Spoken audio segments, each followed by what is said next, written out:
अस्सलाम वालेकुम viewers and welcome back in my YouTube channel और उम्मीद है आप सब अच्छे होंगे। आज मैं आपके लिए लेके आई हूँ एप्रिन की कटिंग और स्टिचिंग वीडियो, जिसकी ज़रूरत हर एक शेफ़ को पड़ती हो, फिर वो लेडीज़ हो या जेंट्स। तो चलिए मैं इसकी कटिंग और स्टिचिंग स्टार्ट करती हूँ। तो सबसे पहले मैंने ये फैब्रिक लिया है। इसके लिए फैब्रिक आपको थोड़ा सा मोटा लेना पड़ेगा, जिसकी लेंथ मैंने ली है 36 इंच। और यहाँ से आप इसे थोड़ा सा बड़ा लेना चाहें तो ले सकते हैं, छोटा भी चलता है। और विड्थ इसकी है यहाँ से 18 इंच है। और अगर आप थोड़े हेल्दी हैं तो विड्थ में एक्स्ट्रा ले सकते हैं। तो चलिए मैं इसे डबल फोल्ड करती हूँ। डबल फोल्ड करने के बाद में मैं आपको इसकी कटिंग बताऊँगी। तो डबल फोल्ड करके अच्छे से कपड़े को आप सेट कर लें। फिर उसके बाद में यहाँ पे मैं शोल्डर लगूँगी। तो शोल्डर जो है वो कुर्ती के अकॉर्डिंग नहीं रखेंगे, थोड़ा-सा कम ही रखेंगे। तो 5 इंच पे ये देखिए मैं यहाँ पे निशान लगा रही हूँ। और 5 इंच के बाद से ये देखिए इसमें शोल्डर्स जो होते हैं वो बहुत एक्स्ट्रा होते हैं, लेकिन मैं यहाँ पे एक्स्ट्रा नहीं रख रही हूँ। ये एक अक्सर इसमें 10 इंच होते हैं शोल्डर्स जो होते हैं, लेकिन मैं यहाँ पे 7 इंच ही रखूँगी। और 7 इंच रखने के बाद में यहाँ से मैं शोल्डर्स के जो निशान होते हैं उसी तरह से निशान में, जिस तरह से कुर्ती में होते हैं वैसे ही मैं बना लूँगी। अगर आप हेल्दी हैं तो आप 10 इंच पे लें। और यहाँ पे जो पैनल मैंने ऊपर की साइड में रखा था वही यहाँ पे निशान को बराबर कर लेना है। तो ये देखिए यहाँ पे भी 5 इंच का मैंने निशान लगाया और एक स्ट्रेट लाइन ड्रॉ की है। और यहाँ पे ये देखिए इस तरह से मैं एक लाइन और ड्रॉ कर लूँगी। और उसके बाद से जिस तरह से आर्म होल पे हम राउंड शेप देते हैं, मुझे यहाँ पे राउंड शेप बिल्कुल भी नहीं देना है। उसके लिए मुझे क्या करना है, ये देखिए सीधा ही इस कॉर्नर को इस कॉर्नर से मिला देना है। तो मैं स्केल की हेल्प लूँगी और यहाँ से एक स्ट्रेट लाइन ड्रॉ करूँगी। तो यहाँ से ये देखिए मैं राउंड शेप बिल्कुल भी नहीं दूँगी, क्योंकि ये मेरी कुर्ती की कटिंग नहीं है, एप्रिन की कटिंग है। तो यहाँ से ये देखिए धीरे धीरे इस तरह से एक स्ट्रेट लाइन ड्रॉ करनी है। फिर थोड़ा सा इसे इस तरह से थोड़ा सा राउंड देना है, बिल्कुल हल्का सा। और अगर ना भी दें तो कोई प्रॉब्लम की बात नहीं है। और यहाँ पे इसकी कटिंग कर लेंगे हम। और यहाँ पे कोई भी निशान मेरा नहीं लगेगा, सिर्फ़ और सिर्फ मैं शोल्डर को इस तरह से निशान लगाकर कट करूँगी। तो यहाँ से मैंने इसकी कटिंग कर दी है। और अब इसमें मैं आपको बताऊँगी कि इस तरह से इसे ओपन कर रही हूँ मैं। मैंने अपने एप्रिन को इस तरह से राइट साइड पे टर्न कर लिया है और मैं आपको बताऊँगी पॉकेट लगाना। तो ऊपर की साइड पे यहाँ पे मैं 11 इंच पे इस तरह से निशान लगा लूँगी यहाँ पे। फिर उसके बाद से सेंटर पे मुझे निशान लगाना है। तो 18 इंच का हाफ होगा 9 इंच। और 9 इंच पे इस तरह से सेंटर पे एक निशान लगा लेंगे। तो यहाँ पे मैं 9 इंच पे निशान लगा रही हूँ। फिर उसके बाद से मुझे क्या करना है, पॉकेट को कैसे सेट करना है वो मैं आपको बताऊँगी। तो ये बहुत ही ईज़ी मेथड है। तो पहले मैं आपको पॉकेट की मेज़रमेंट बताती हूँ। तो लेंथ ये 10th है और विड्थ में ये 8 इंच है।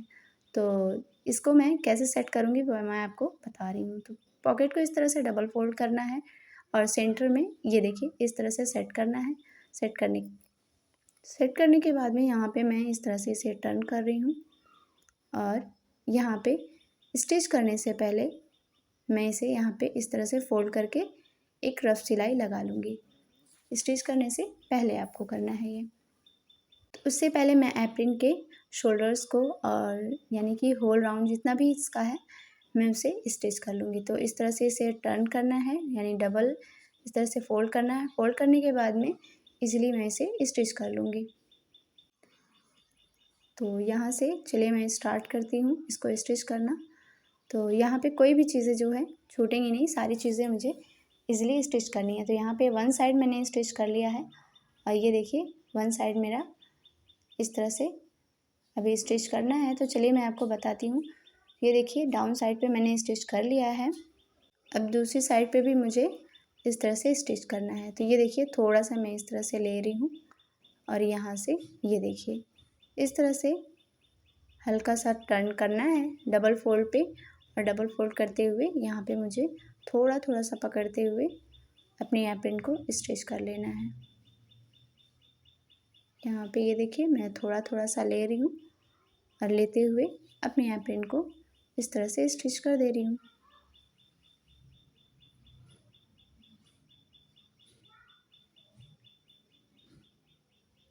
आप चाहें तो यहाँ पे फोल्ड करने की जगह आप पाइपिंग का भी यूज़ कर सकते हैं, वहाँ पे पाइपिंग का भी यूज़ होता है। अगर इस एप्रन की आपको ओवर साइज़ की कटिंग और स्टिचिंग वीडियो चाहिए तो मुझे कमेंट करके ज़रूर बताइएगा। मैं ओवर साइज़ पे भी एक वीडियो ज़रूर बनाऊँगी। तो यहाँ पे ये देखिए मैंने शोल्डर्स को अपने स्टिच कर लिया है और यहाँ पे बिल्कुल स्ट्रेट इस तरह से स्टिच करना है। तो ये ईज़िली जो है बहुत अच्छे से फ़ोल्ड हो जाता है। और यहाँ पे ये देखिए आप चाहें तो इससे पहले आयरन भी कर सकते हैं। आयरन से भी आपको, अगर आप बिगनर्स हैं तो बहुत आपके लिए ईज़ी हो जाता है। तो यहाँ से धीरे धीरे मैंने अपनी सिलाइयों को इस तरह कंप्लीट कर लिया है। तो यहाँ से मेरी जो एप्रन है वो इस तरह से फोल्ड होकर कंप्लीट हो जाएगी।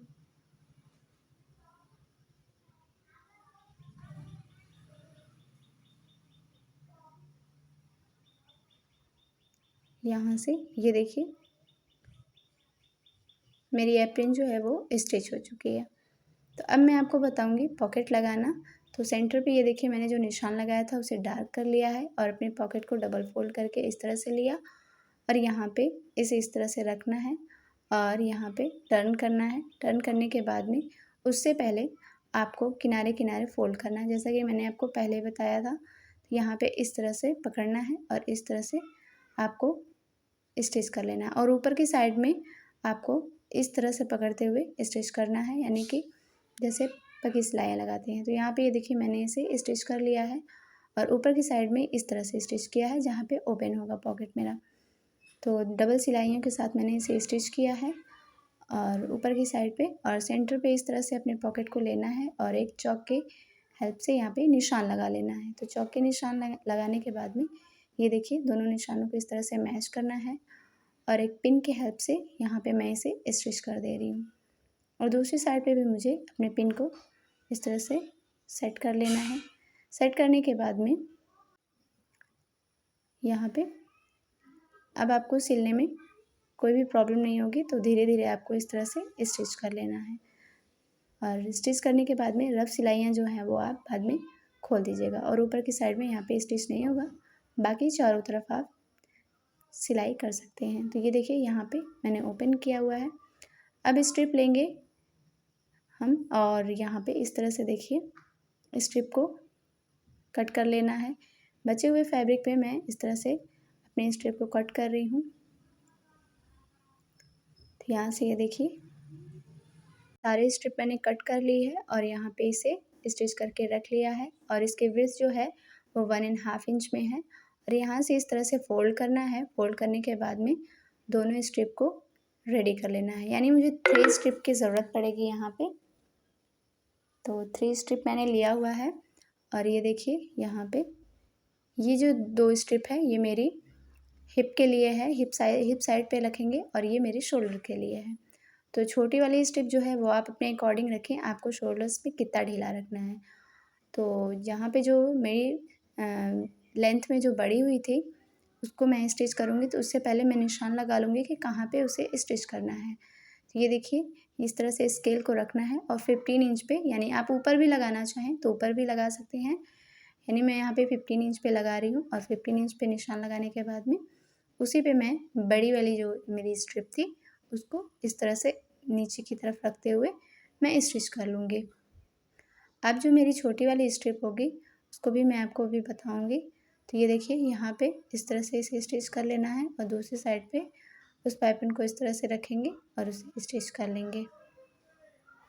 यहाँ पे इसे स्टिच कर लेंगे। मैं शोल्डर की स्ट्रिप आपको बताऊंगी कि इसकी लेंथ कितनी रखनी है आपको। तो यहाँ से ये देखिए मैंने स्ट्रिप को लिया है, शोल्डर साइड वाली स्ट्रिप को, और इसकी लेंथ जो है मैं 21 इंच ले रही हूँ। अगर आप चाहें तो इससे छोटी भी ले सकते हैं, यानी कि 16 और 17। इससे कम लेंगे आप तो वो आपको फिट नहीं होगा, यानी कि आपके गले पे नहीं जाएगा। तो यहाँ से ये देखिए जो भी एक्स्ट्रा पाइपिंग होगी यानी स्ट्रिप होगी उसे मैं कट कर दूँगी बाद में। तो नीचे रखते हुए इस तरह से मैं आपको अच्छे से बता रही हूँ।